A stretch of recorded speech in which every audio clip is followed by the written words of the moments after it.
only 25% of those Q1 funds continue to be quartile one, right, over that time period. So the persistence of performance can be quite poor in that sense. So I think investors need to get away from this short-termism and the point-to-point performance metric. And what we've observed is that certain good months of performance, can contribute to the entire outperformance of that fund versus the benchmark. Just 5 months out of the last 10 years, that's 5 months out of 120, right? Less than even like close to about 4.5% of the overall time period account to the entire outperformance of the fund versus its benchmark, right?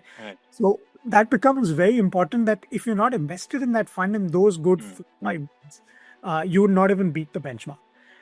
The old adage that don't time the market. Time in the market is more important than timing it.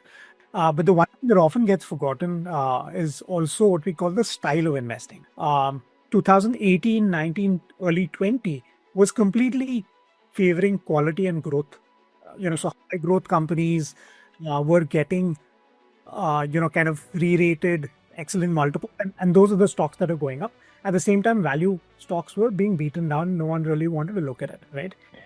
The market cycle turned 21, 20, 23, even more recently, value has come to the fore, right? Now, the challenge is if you are holding a value style fund and you exited because growth was doing better, you've been hit both ways, right? You both cycle at that point. When should investors know it's time to exit a fund? Is there a golden thumb rule to follow here?